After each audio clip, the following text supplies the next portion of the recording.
a magnet that'll go over the metal part of the plate, and then the door wouldn't be able to be locked? I don't remember the school issuing magnets. I know some teachers had magnets, but I don't necessarily remember the school giving us magnets. Right. Okay. And you yourself were never handed like a magnet? No, sir. Said, Ms. Deming, go, use this when you don't want to lock the door? No, sir. What about when you had substitutes or something? Was that when magnets were commonly used because they didn't have keys?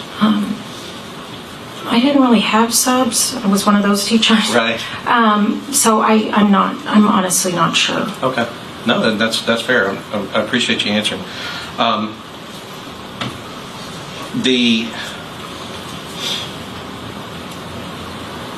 The coach, I guess you said that as you were taking your kids out to recess, the coach would, one of your students informed you that a coach was yelling. Yes, sir. Do you know which coach that was yelling? At the time, they just said coach, so I thought Coach Gonzalez, but I do not know which coach was yelling. And I guess, did you ever, because this is how I picture, Yana, can I get in the well for a second? Yes. Thank you. I pictured it kind of like you're going out, you guys are going out, you're trying to lead your class out of that door there. Yes, sir. All right. And I picture it like you're going to lead them out, one kid leaves a water bottle, and so now you're going, okay, you go here and you go here. Yes, sir. And you're kind of in the hallway. Mm-hmm. One comes back in and says, hey, coach is yelling. Mm-hmm. Did you ever make it out to see like what was happening? So no, you kind of stayed in that middle ground right yes, there sir. Between the student going back and the students going out. Yes, sir. And then told them all, get back in here. Mm-hmm. Okay. When you heard what you thought sounded like fireworks. Yes, sir. I guess one of the things that you said was that I guess y'all were planning on doing recess a little early. Yes, sir. Was there any reason for that? It was just fun. A cool teacher brings kids out to recess early, but like I know we've heard other testimony, and you said yourself it was a special day. And did any of your kids go home after the ceremony, or did they all stay with you? I had about 4 students that went home after the ceremony. And was that been a typical and common thing? No, most of my kids wanted to stay with me. A lot of classes had way less students. After listening to your testimony, I can understand why. But I guess the idea is, did you know that it was common maybe for, I guess in your school at the time, was it just generally known that, hey, after awards, your parents want to take you to go eat pizza and go to Chuck E. Cheese or whatever, that you can do that, and, we're not counting you absent and we're not... Yes, sir. Okay. And so in these kind of special end of the year days like that, there may have been less kids at the school, thankfully, for that yes, reason. Yes, sir. But that wouldn't have been an everyday thing. I mean, parents can't pick them up half day. No, sir. Right. Okay. So, would you agree? So I don't know. I mean, you were obviously going through, one of the most traumatic things anybody can go through, right? At the time. So I don't know if you know what this looked like, but when you had the lights out, and when you had your students down, and when they were all being very quiet and very brave, would you agree that it would appear as if your classroom was empty? I thought, yes, sir. Right, because that was the purpose, is to make it look like nobody's in there. You said when they finally got you out, they get you out through the window, and the window's in the back. Yes, sir.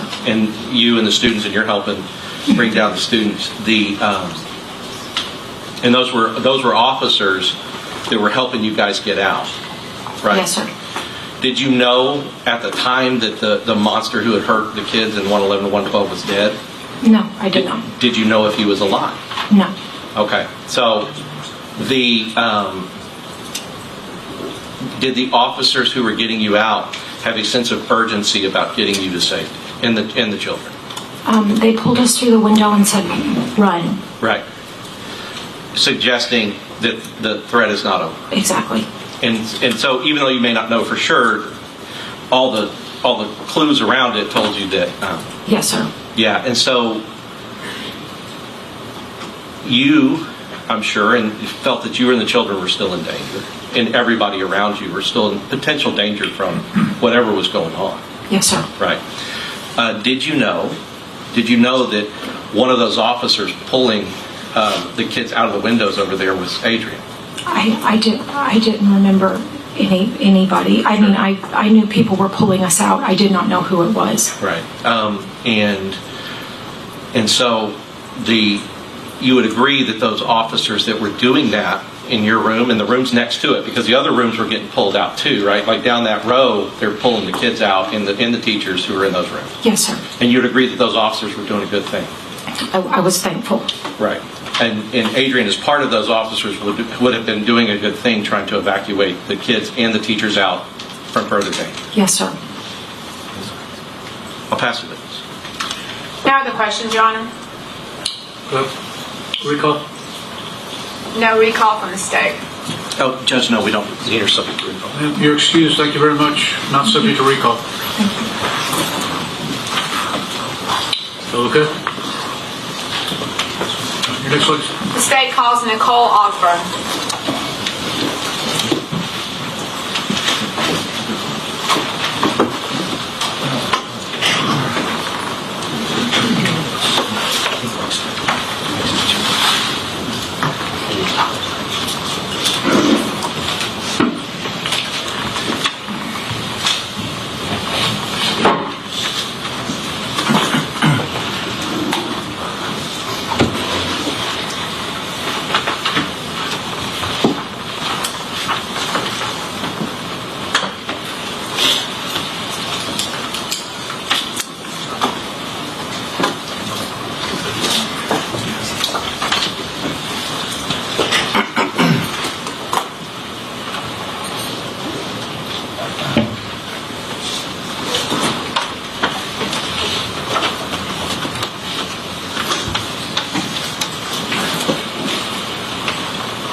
Good afternoon, ma'am. Would you come on up to the bench, please? Raise your right hand for me. You solemnly swear the evidence in the testimony given in the cause will be the truth, so help you God. Yes. All right. There's our witness stand over here. Make yourself comfortable and adjust the microphone if you need to. Okay. You may proceed when you're ready. Good afternoon. Good afternoon. Please state your name for the record. Nicole Ogburn. And Ms. Ogburn, where are you currently employed? I'm currently employed with Uvalde CISD. And what is your current job position? Right now, I am a resource teacher. In May of 2022, where were you employed? I was employed with Uvalde CISD. And what was your job position in May of 2022? I was a co-teacher. And what does that mean, a co-teacher? You have a general education teacher and a special education teacher in a classroom. So I was the SPED teacher that was in the classroom in 102. And who did you co-teach with? Mrs. Alvarado, Okay. And what campus did you work at? Robb Elementary. And how long had you been working at Robb Elementary as of May of 2022? About 8 years. And what grade were you teaching at the time? 4th grade. Now, what room number was your room? It was room 102. Okay. I'm going to hand you a pointer, and if you would come. May the Okay. witness get up, Judge? Please. Ms. Ogburn, I'm going to give you this pointer. I'm going to ask you, here we have a board that's been introduced into evidence as an aerial view of Robb Elementary. Do you recognize it? Yes, I do. Okay, and here we have the campus right here. I'm going to give you this pointer, and if you would show the jury where your classroom was, 102. 102 is right here in this corner. That corner, the south The end south end, yes. of the building. Okay, thank you.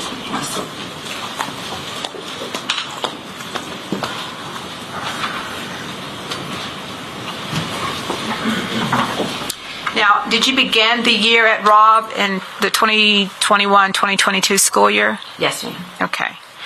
And for the jury and for the record from the court, can you explain to the jury what is a lockdown procedure? Lockdown procedure was lights out, windows covered and you hide in a corner that you can't be seen from the window that's at the door. Okay. And you had received this training as a teacher for the Uvalde Independent School District? It was spoken to us about, like, every year they kind of briefly go over what the procedures were, but it had always been shut your window, turn your lights off, make sure your door's locked, and hide in a corner that is not visible to the windows. And is that the same training that the students receive? Yes. Okay.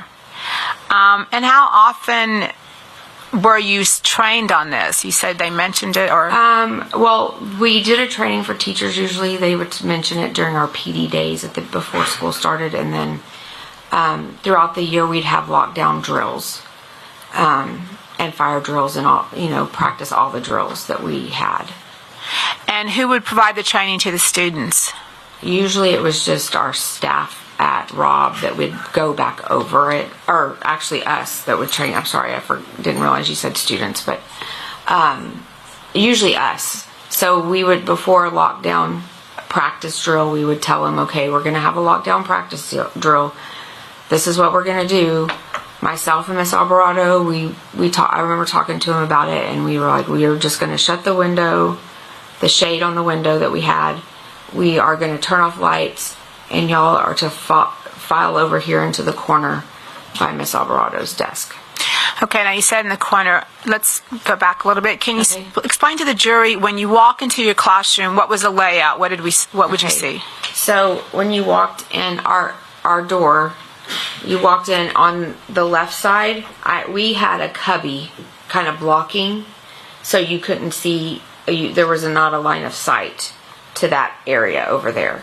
And then you walk and you turn to the left of that bookcase or cubbies, and there was a built-in cabinets on top and like a built-in desk all the way across. And Miss Alvarado's desk was in the opposite corner of where the entrance was to the door. Okay, and your desk? My desk was right in front of the door, but in the opposite corner. Okay. And going back to the lockdown procedure, you said you would tell the kids, this is what we're going to do. Mm-hmm. And how you would be in the lockdown, and what would you be doing? What would you be waiting for? We'd wait in the corner. The kids would get quiet, stay quiet. And during a drill, it was just wait for somebody to come back on the intercom and say, all clear, all clear. Okay. And in the event that it wasn't a drill, what would you wait for? They told us to wait until law enforcement comes and announces themselves before you leave your room. Okay. Now I'm going to take you back to May 24th of 2022. What were your hours that day? We worked from 7:30 to 3:30, usually or 4, and then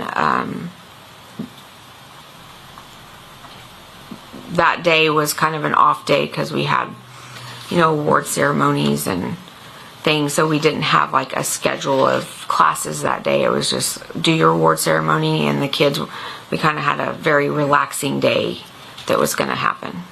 Okay. And what time was your award ceremony? I don't recall exact time, but it was close. We got back to the room closer to like 11, a little bit after 11. Okay. And what were y'all going to do once you got back to the classroom from the awards ceremony? What was the plan? For us, it was the kids were going to relax. We were going to put a movie on. We were allowing them to go in and out, to go to the bathroom, because we had been in the wards and they were all excited. And so we told them, if you need to go to the bathroom, ask us and just go ahead and go, and we'll start the movie in a few minutes. So that's kind of what was going on at that time, was the kids were going back and forth to the bathroom and then coming back to the classroom. Okay. So did y'all have plans to go outside or just watch the movie? We were going to watch the movie, and we had told the kids that we would go outside a little bit earlier than we normally did.